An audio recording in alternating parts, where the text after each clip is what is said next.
Today we're talking tires, and after extensive research on Maxxis' website, I feel like I've achieved new enlightenment to tires. More specifically, we're talking about the Maxxis Assegai, and yeah, I'm saying it right because I watched Greg Menard say Assegai like 100 times before I even attempted it, but it's Greg Menard's tire, it's cool. I've been running it for the past year, so I feel like I have a lot of insight to share about this flipping tire because it's a good one. But let's get into just from the get-go all the alphabet soup that's associated with Maxxis tires, because I have a Maxxis Assegai 3C Max Grip TR WT DD tire, 29 2.5 2 by 120 TPI. A lot of crap. What does it all mean? It's all good stuff, and it's really not that hard to understand it, but to help fine-tune to get the right tire for your application, it's good to take a look at a couple of these things. So we're just going to scroll through a couple of these. Wide trail means it's made for room with a 30 to 35 millimeter inside diameter. Tubeless ready, that's pretty self-explanatory. I don't know anybody that's running tubes unless you screw up on a tire or something like that. TPI, now this is an interesting one. This is a good one. This is something that you're actually want to start looking at with this tire in particular. Other tires I'm not fully aware of, but I'm sure that this runs through all of Maxxis' tires. But for the Assegai, you basically have two options for the TPI. You have a 60 and a 120. So TPI stands for threads per square inch, and that is of a single ply of casing of tires. So for the Assegai, the 60 TPI is their downhill casing tire, and that means that you're going to get the most puncture resistant tire that they offer. It's also the heaviest tire that they offer too. It'll also be the stiffest. So the ones I'm opting to run on my bike, which I've run both the 60 and the 120, I'm running now both front and rear, the DD. That's the double down. So that's two 120 TPI ply tire casings stuck together. So with the 120 TPI, threads per square inch, that isn't as durable, I guess puncture resistant as the 60 is what they're saying, but it will be more compliant over terrain and a smoother ride. So in having these tires on my bike for a year, I've wrecked 2 rims, but I've never had a tire failure. So knock on wood, it's not going to happen now that I've said that. But the difference between 60 and 120 as far as durability for my application, which is enduro racing and enduro riding and all that other stuff, I haven't seen a difference between the two in durability's sake. In my mind's eye, I do feel like the 120 tire is a better handling tire for riding. I feel like the more compliant over terrain, you feel a little bit more on the enduro. Like maybe it's just placebo, maybe reading that on the website, it's done that for me, but I feel like it's a better handling tire for enduro too. The other thing I really like about it is 30 grams lighter than the DH casing tire. So that in itself, I'm not really chasing weight too much on my bike, but it is nice. And the difference there, the 60 TPI is 1334 grams, and the 120 TPI is 1305 grams. So that's pretty cool. So weight, yeah, double down, a little bit lighter, just as durable in my extensive research. But yeah, then the next thing you got to look at is Max Grip versus Max Terra.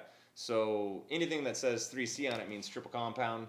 Max Grip means just that. It's designed for maximum grip. Max Terra, I don't know, Terra obviously means earth or whatever, but as near as I can tell, that tire is designed to last longer. So for instance, the Max Grip tire and the Max Terra all have the same 3 compounds. So you have soft rubber on these outer knobs and a medium density rubber down the middle, and then underneath all of that is a hard base layer.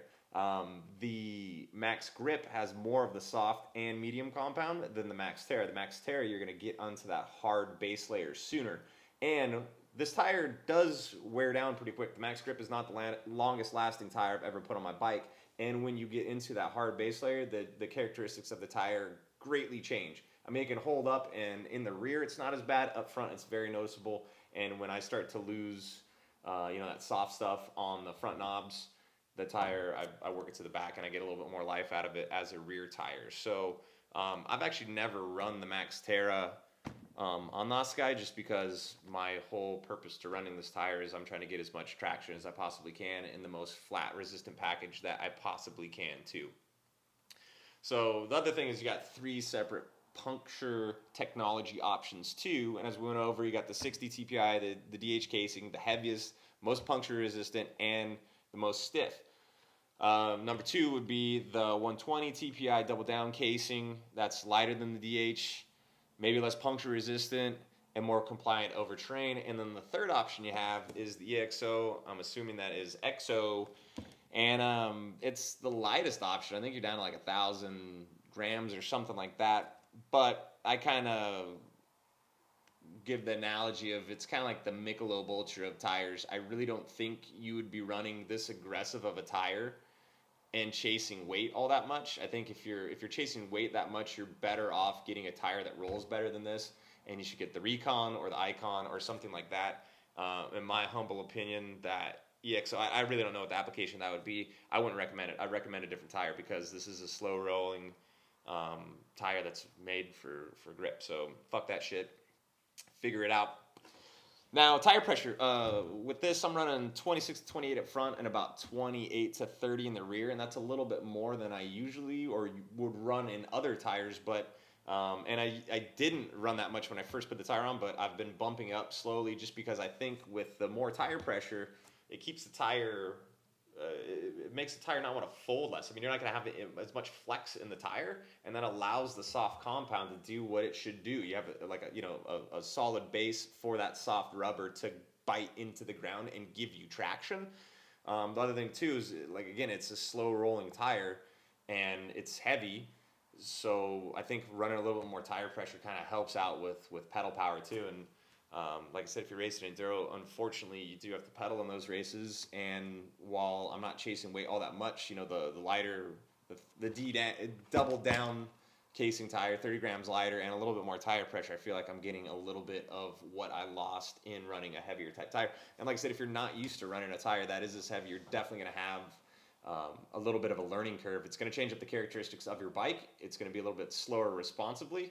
But I think it also builds a little bit of stability at speed too, because I think rolling resistance sucks in the sense of pedaling and handling, but if you put mass in a certain direction, it's going to continue to go in that direction. So if you're really skipping through some rocks and such, heavier tire isn't all that bad. In my mind, I've appreciated some of the stability that I've gotten from it, and a lot more confidence in just generally plowing shit. So, yeah, I think I pretty much hit all my points on that one. I hope I did, but yeah, like I said, I've been running this tire for a year, and I pretty much put a freshie up front, like I'm doing with this one, and then I'll take the lightly used front, throw it in the rear, and I just cycle them through that way. Been running the same tire. Used to have different tires front and rear, all Maxxis tires and such, but I've been really, really happy with this one. Like I said, I really noticed it really shined under certain conditions. Like what I'm normally riding around here is kind of like loose over hard, rocky stuff. It's Southern California, so we don't get a lot of rain, dry DG type stuff. But I did do a big mountain enduro out in Telluride last year, and it rained every night, and there was wet rocks and roots and all that other stuff. And that was really my first time riding that type of terrain, and it really did a great job with that. I even found some loamy stuff when I was out pre-riding, and really, really stoked with it there. And then like up at Big Bear, there's a run 10 ply, and it's pretty sandy, and there's some off trails just off the snow summit that are really, really sandy too, and that's where I really see this thing kind of coming into its own and really, really kicking ass. So stoked on the tire. I would definitely give it a go if you're looking for something that you want to optimize grip and just general plowability on, and if you're not all that concerned with weight. If you're concerned with weight, you'd probably look at another tire, because this one isn't for you. But again, yeah, thanks for checking this video out. I hope you found it helpful. Again, my blog will have everything that I talked about on there. It's a good reference point for you. There might be something I missed on that because I generally miss things. Thanks again for watching. Give it a like, give it a subscribe. I'll be posting more of this stuff. If you have a question, ask away. I'm trying to get on there and answer these things as best I can. And thanks again.